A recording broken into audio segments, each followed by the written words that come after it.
E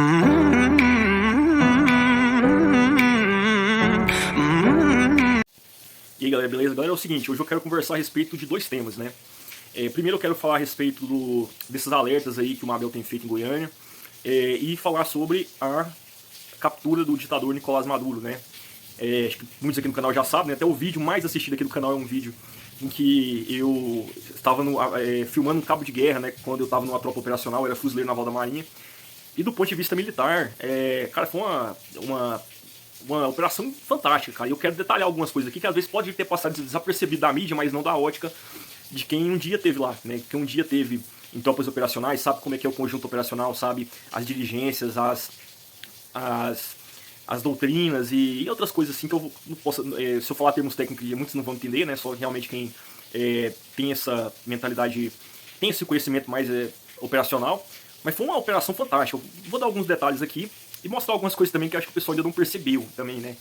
Enfim, eu quero falar a respeito do Mabel, essa questão dos alertas que ele tem feito em Goiânia por conta dessa chuva, né? Cara, eu, assim, sinceramente, eu acho isso uma iniciativa legal, né? Acho uma iniciativa massa. Nunca tinha sido feita por nenhum prefeito. Pode ser que esses alertas realmente salvam a vida, né? A pessoa falou, tá alagado, tô numa situação aqui que eu tenho que ir por aquela região, né?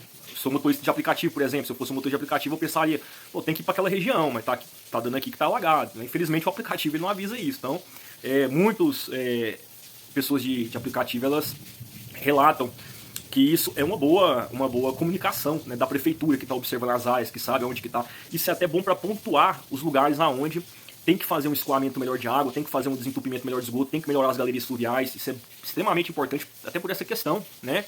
Porque quando ele erra mesmo, né? E erra, né? Agora, quando ele acerta, a gente tem que entender isso aí. Mas hoje eu recebi 3 ou 4 alertas, se eu não me engano, o pessoal aí colocando um alerta em cima do outro aí. Jardim América, falaram aqui na região aqui embaixo aqui também, Cidade Jardim, e outros lugares aí que tá Marginal Botafogo. Marginal Botafogo sempre em top, né? Sempre alaga, né? Então, assim, é importante, né? Eu até quero dar uma alternativa. No próximo plano diretor, né, isso é muito bom a gente estar falando de plano diretor aqui. No próximo plano diretor, tentar melhorar essas galerias fluviais, fazer realmente uma área verde, né, nessas áreas, porque a área verde ela ajuda a diminuir a inundação, né?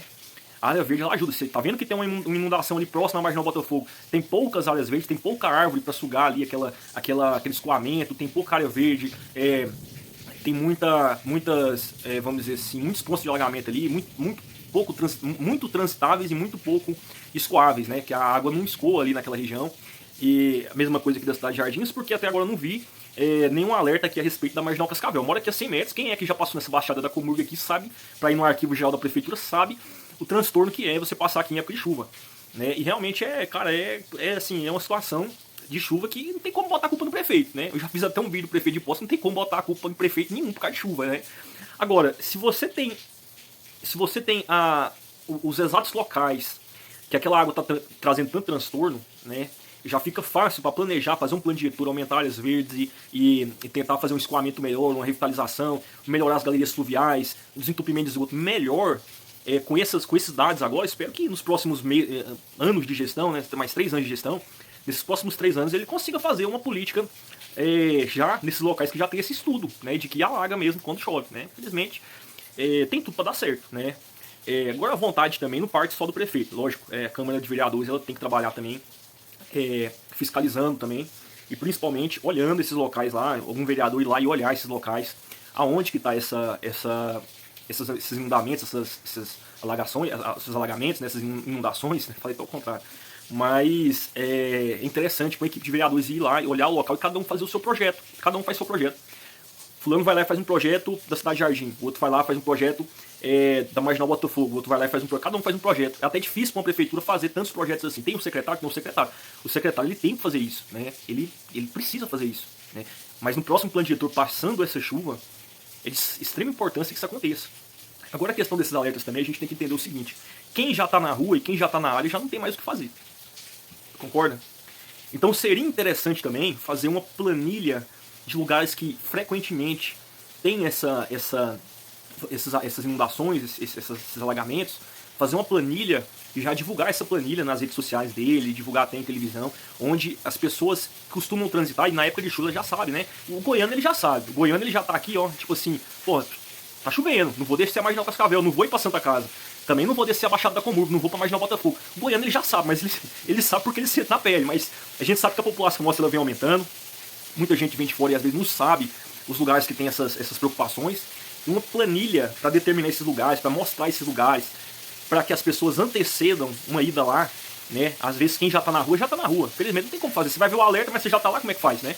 Uma planilha de lugares que tem esses empecilhos aí em época de chuva, até para informar antes da pessoa ir para lá, né? Pra não chegar desavisado. Eu acho isso interessante, né? Eu acho que assim teria uma melhor, vamos dizer assim, uma melhor comunicação com o povo goiano.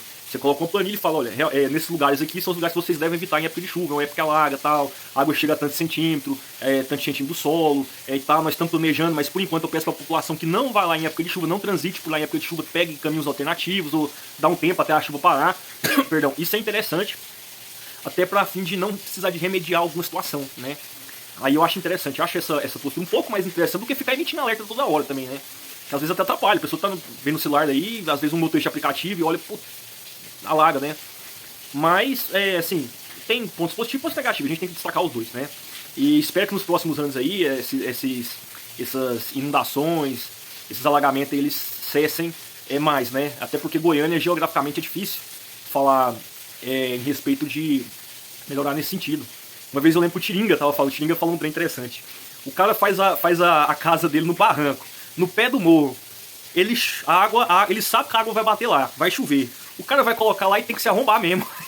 Ele, assim, a mentalidade dele não é uma mentalidade muito errada, né? Se você sabe que você vai se lascar ali, então você não vai. O ideal é que não vá, né? Mas, assim, com essa questão da defesa civil, estando atuando aqui em Goiânia com relação à chuva um pouco mais incisivamente, dá pra gente mapear até de maneira melhor essa transição de Goiânia, o trânsito de Goiânia, né? Pessoas que vão transitar por ali, vai dar pra dar uma mapeada melhor, né? Enfim, eu quero falar também a respeito da captura aí do Nicolás Maduro. É um tema assim muito repercutido, né? E muita gente fala assim, cara, isso aí os americanos é muito foda, cara, eles é muito foda. Eles fizeram isso aí, eles fazem com qualquer um. Não é bem assim, não é bem assim. Deixa eu falar uma coisa pra vocês. Vamos lembrar um pouco de história recente também, né? Militarmente falando, o Talibã e o Afeganistão eram infinitamente inferior. Eles eram infinitamente inferiores. Eles não tinham jato, eles não tinham sistema antiaéreo, eles não tinham nenhum tipo de estado, tipo assim, eles não tinham vamos dizer assim, uma autonomia dentro do próprio Afeganistão para poder se organizar, para poder combater os americanos de uma maneira mais, vamos dizer assim, legítima, né, mais organizada, né? Eles não tinham um estado, né? Eles tinham uma ocupação. E mesmo assim os americanos com bilhões e bilhões de dólares, trilhões, parece que foi 2 trilhões de dólares investidos, ainda não conseguiram acabar com a guerra. E o pior, o Talibã saiu de lá mais forte, ficou mais forte do que era antes, porque depois que o Talibã saiu, o Talibã ele conseguiu, vamos dizer assim, aproveitar dos equipamentos americanos que foi deixado pra lá, aproveitar de várias coisas aí, e saiu pior. Mas por que na Venezuela eles entraram lá com, vamos dizer assim, menos de um dia, não vou nem dizer um dia, foram horas. Começou uma operação, horário Brasília, às 4 da manhã, terminou às 11 da manhã, né? Já com ele capturado.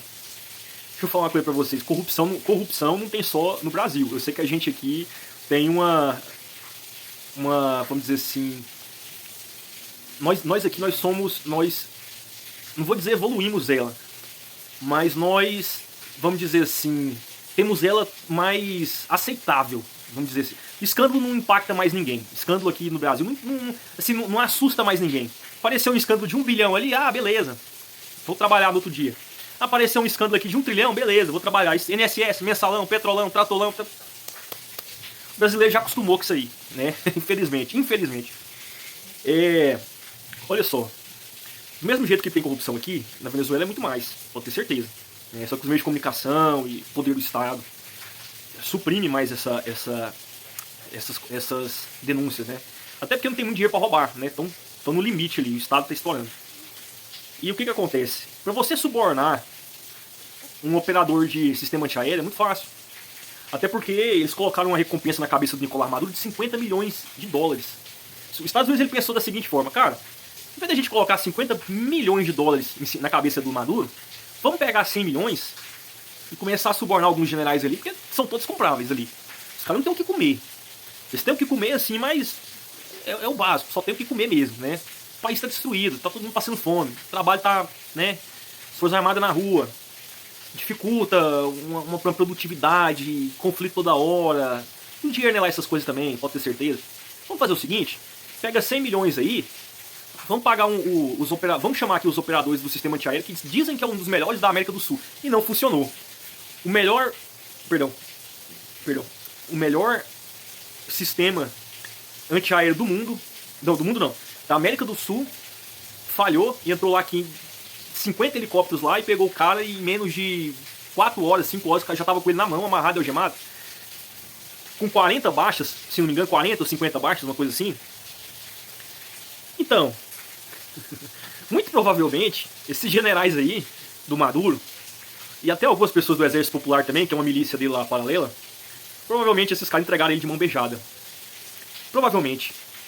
Muito provavelmente, os americanos fizeram a entrada, a organização, bombardeou pontos estratégicos para poder desmobilizar reforços, fizeram uma infiltração rápida, concisa, precisa, de maneira enérgica, foram lá no lugar exato onde ele estava, e houve pouca resistência militar também. O sistema antiaéreo falhou, os caras entraram 200 km para dentro, o sistema antiaéreo falhou totalmente. O de precisão, o de médio alcance, o de curto alcance, o de alcance estendido, o de alcance mútuo, todos eles falharam. Todos eles que eles se gabavam de ser o maior falharam misteriosamente, né? Falha humana. O cara chegou lá e falou, cara, olha só, todo operador que tiver hoje de plantão vai ganhar 100 mil dólares aí. Por aí, né? Então assim, tô chutando. Às vezes nem isso, né? Todo operador hoje vai ganhar 100 mil dólares. Fala o seguinte, ninguém faz nada. Todo mundo deixa do jeito que tá aí, deixa infiltrar, ninguém faz nada. É melhor a gente pegar um dinheiro e calar a boca e deixar pegar esse cara, do que a gente depois ter que enfrentar a consequência de um país de primeiro mundo, com uma força extremamente superior à nossa. E segundo, porque se realmente alguém aqui tiver comprado, que é muito, muito provável mesmo, vai ter retaliação deles da nossa parte, né? Que nós não deixamos acontecer o trem. Então vamos fazer o seguinte, amarra esse cara, deixa ele lá amordaçado, amarrado, liga pros americanos e manda vir. Ele faz a cena deles e eles pegam o cara. E foi, sinceramente, eu tenho 90% de certeza que foi isso que aconteceu. O povo não aguenta mais, ninguém aguenta mais. O cara lá comandava esse esquema de narcotráfico do cartel Mirassol, e a economia caindo, a migração em massa, afetava também os países aqui do entorno. E no máximo que a gente vai fazer vai ser uma notinha de solidariedade, assim, por parte do governo federal, que o cara realmente extrapolou, mas não era motivo para fazer isso, e vai ficar por isso aí. Vamos fazer a democracia, né? Os chineses foram um pouco mais incisivos, né? Eles pediram, inclusive, para poder devolver o Maduro. Isso nunca vai acontecer. O que esse cara tem de informações sobre estados, né? Tipo assim, ele teve muitas conversas com o Putin, com a China, com outros países. O que esse cara tem de, vamos dizer assim, informações a serem trocadas por uma possível... não vou dizer soltar, porque não vão soltar ele, mas um tratamento mais leve, uma prisãozinha melhorada, que esse cara tem de contribuir, informar pros americanos, não tá no papel, né? Esses caras ele tem muita, vamos dizer assim, ele tem muita informação a ser trocada, né? Por isso não mataram ele. E vai mais vivo, né? E eu tenho a mais absoluta certeza de que quando ele chegou lá, a rendição dele foi meio que, não foi uma rendição, né? Foi uma entregação, né? Observe os detalhes da nossa história moderna militar, né? É impossível que um país faça isso, até mesmo uma potência como os Estados Unidos consiga fazer uma operação militar em que ela consegue entrar em menos de 4 horas em um país e retirar eles de lá, e retirar um ditador de lá, sem uma resistência, onde tenha pelo menos uma baixa de 1.000, 2.000 pessoas, e pelo menos um dia e meio. Porque para infiltrar é difícil, cara. Mesmo com muita inteligência, existem protocolos de defesa presidenciais que são... vamos dizer assim, que são bem preparados para esse tipo de coisa. Porque todo presidente sabe que está passivo de um dia ser sequestrado, porque tem informações muitas informações sigilosas a ser passadas para uma nação estrangeira, né? Tem informações econômicas. Agora, eu pergunto para você, os Estados Unidos gastou 200 milhões, por que eles fariam isso? Eles vão ganhar isso em questão de meses, porque hoje, como eles estão no poder da Venezuela, né? Pode ter certeza que as refinarias de petróleo, que tem as reservas de petróleo, que são a maior reserva de petróleo do mundo, que é a reserva venezuelana, ela vai render para eles aí esses milhões em poucos meses, né? E eu vou deixar acabando o vídeo aqui, vou deixar uma pequena, uma intuição, mas uma reflexão. Se o mundo estiver caminhando para uma terceira guerra mundial, infelizmente hoje a gente não existe tanque de guerra, transportes pesados, aviões, drones e outras coisas aí, movida a eletricidade ou energia nuclear 100% ainda, né? Ainda não tem uma indústria tão... Tem pequenas frotas, né? Mas não tem uma indústria bélica tão estruturada nessa questão. Se a gente estiver indo para uma segunda guerra mundial, o petróleo vai ser a principal, vamos dizer assim, fonte enérgica para que a guerra tenha continuidade, né? Então assim, eu vejo que a gente está indo para a terceira guerra mundial. E as cartas já estão na mesa ali, né? O Ocidente e o Oriente vão se encontrar aí que acredito que dentro dos próximos, não vou dizer dos próximos 10 anos, né? Mas aproximadamente aí, né?